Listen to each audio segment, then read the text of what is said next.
अब बच्चों यहाँ पे एक और क्या है कि मान लो ऐसे लिखा है A B is equal to C लिखा है। अब क्या है कि ए तो प्री मल्टीप्लायर है, तो ए पर हमने कोई रो ट्रांसफॉर्मेशन लिया, ठीक है, ए पर हमने क्या किया, कोई रो ट्रांसफॉर्मेशन लिया, वो सेम रो ट्रांसफॉर्मेशन यहाँ ले लिया, तो A1 हो गया, ये B पे तो कुछ नहीं किया, ये C से C1 हो गया, ये होल्ड करेगा। फिर A1 पे फिर दूसरा रो ट्रांसफॉर्मेशन लिया, ये A2 बन गया, B एज इट इज, फिर सेम रो ट्रांसफॉर्मेशन लिया तो ये C2 हो गया, तो ये भी होल्ड करेगा। तो ये बात आ रही है समझ में। अब इसी पे मैं ऐसे भी लिख सकता हूँ AB is equal to C है। अब ये B जो है ना A का पोस्ट मल्टीप्लायर है, तो इस पर अगर मैं ट्रांसफॉर्मेशन यूज करना चाहता हूं तो मैंने B पर कॉलम ट्रांसफॉर्मेशन लिया, सेम कॉलम ट्रांसफॉर्मेशन यहां लिया, तो B से क्या बन गया B1 और C से क्या बन गया C1। फिर B1 पे मैंने फिर कोई दूसरा कॉलम ट्रांसफॉर्मेशन लिया, वही सेम कॉलम ट्रांसफॉर्मेशन यहाँ लिया, ये क्या बन गया AB2, ये क्या बन गया C2। ऐसे करके तुम जितनी बार एक्सटेंड करना चाहते हो कर सकते हो, ठीक है। तो अब समझ में आ गया होगा, ठीक है। अभी भी नहीं समझ में आया तो आप क्या करोगे कि आप मुझसे डाउट पूछ सकते हो, ठीक है। अब इसी चीज़ को, ये जो मैं तुम्हें थ्योरम बता रहा हूँ ना, इसी चीज़ को हम यूज़ करके किसी मैट्रिक्स का, ए मैट्रिक्स का मतलब नॉन सिंगुलर मैट्रिक्स का इन्वर्स निकालेंगे। अब बच्चों आ जाओ, मैंने क्या बोला था पहले, मैंने बोला था कि इन्वर्स निकालने के 3 मेथड्स हमें जानने। पहला मेथड क्या बोला था, A inverse is equal to 1 upon determinant A into adjoint A, ये पहला मेथड था।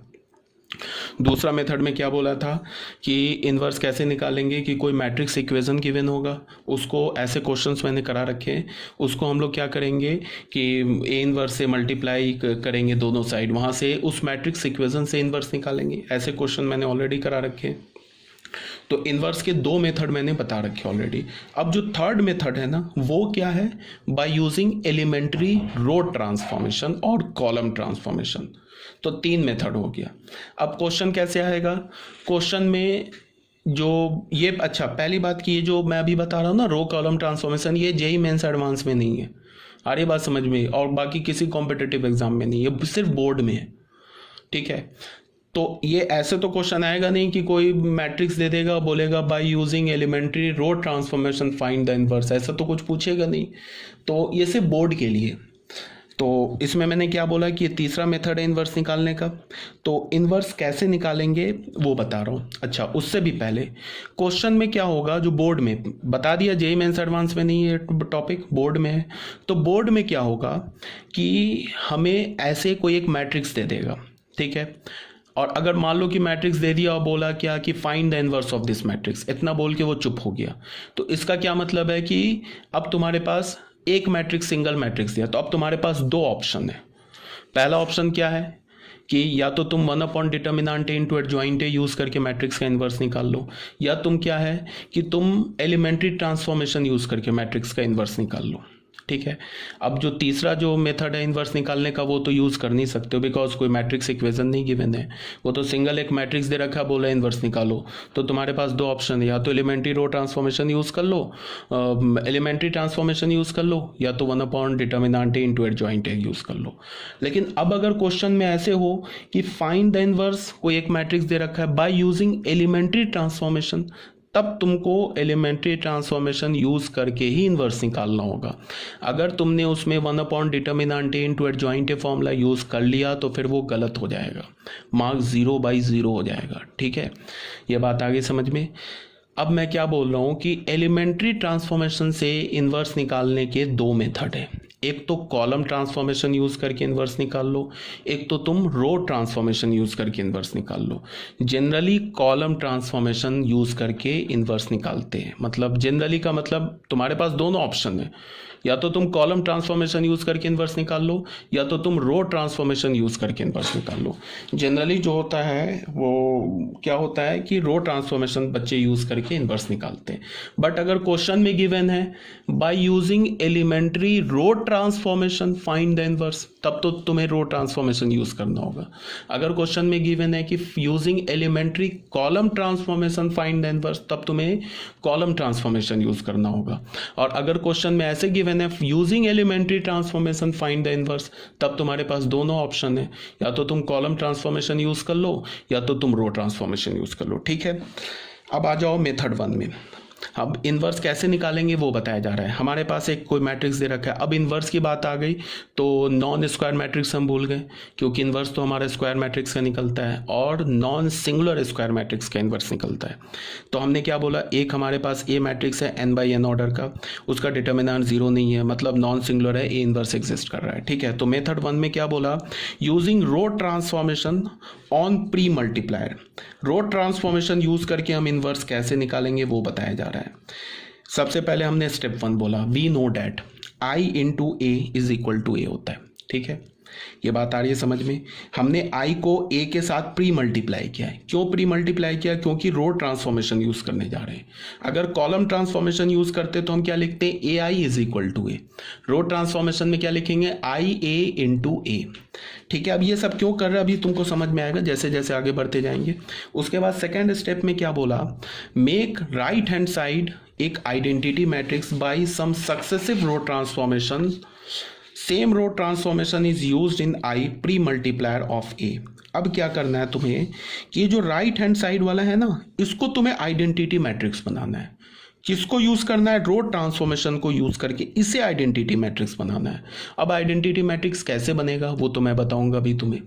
अभी तुम्हें बस समझना क्या है कि तुम्हें रो ट्रांसफॉर्मेशन यूज करना है और इसे आइडेंटिटी मैट्रिक्स बनाना है, और इसमें जो तुम रो ट्रांसफॉर्मेशन यूज करोगे सेम रो ट्रांसफॉर्मेशन यहाँ यूज करोगे, तो ये इक्वलिटी होल्ड होगा। अभी जो मैंने पीछे बताया, इसको क्या करना है, आइडेंटिटी मैट्रिक्स बनाना है और सेम आइडेंटिटी मैट्रिक्स यहाँ यूज़ करना है। तो उसमें क्या होगा कि अब तुम देखो यहाँ क्या बोल रहा है, make right hand side identity matrix by some successive row transformation. कौन सा रो ट्रांसफॉर्मेशन यूज़ करोगे, कैसे करोगे वो अभी मैं क्वेश्चन में बताऊंगा। By some successive row transformation, same row transformation used in I pre multiplier of A. तो इसमें तुम रो ट्रांसफॉर्मेशन यूज करो, कितनी बार भी, 2 बार कर लो, 4 बार कर लो, 10,000 बार कर लो, वही सेम रो ट्रांसफॉर्मेशन यहाँ यूज करो। तो ये जब आइडेंटिटी मैट्रिक्स बनेगा, आई बन जाएगा, तो उस केस में ये आई क्या होगा, कोई मैट्रिक्स होगा बी।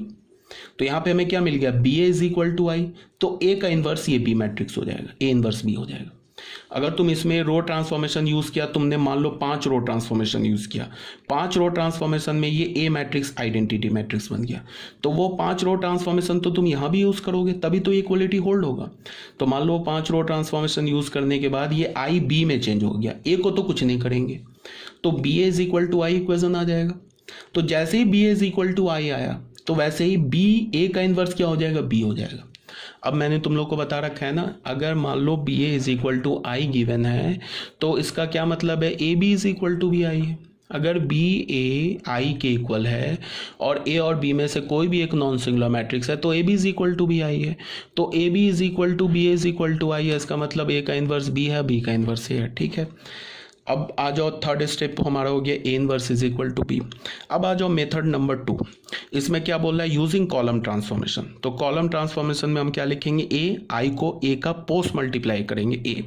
अब यहाँ क्या करेंगे, फिर राइट हैंड साइड को आइडेंटिटी मैट्रिक्स बनाएंगे। तो इसमें अब हम कॉलम ट्रांसफॉर्मेशन यूज करेंगे, वो सेम कॉलम ट्रांसफॉर्मेशन यहाँ यूज करेंगे। तो यहाँ क्या बोला है, make right hand side identity matrix by some successive column transformation, same column transformation is used in I post multiplier of A. Same column transformation यहाँ तुम यूज करोगे, ठीक है, ए में। तो यहाँ पे क्या हो जाएगा कि इसमें मान लो कि तुमने 5 कॉलम ट्रांसफॉर्मेशन यूज किया, तो ये बन गया आइडेंटिटी मैट्रिक्स। वही सेम 5 कॉलम ट्रांसफॉर्मेशन यहाँ तुमने आई में यूज किया, तो ये बी मैट्रिक्स बन गया। तो फिर हमें क्या मिल गया, A B is equal to I. तो इस केस में क्या होगा, फिर ए इनवर्स भी हो जाएगा। ठीक है, तो समझ में आ रही है बात। यहाँ पे एक बार और फिर से बता रहा हूँ, अगर तुम्हें इन्वर्स निकालना है बाय यूजिंग एलिमेंट्री ट्रांसफॉर्मेशन, तो पहला मेथड क्या है, रो ट्रांसफॉर्मेशन। रो ट्रांसफॉर्मेशन से भी इन्वर्स निकाल सकते हो।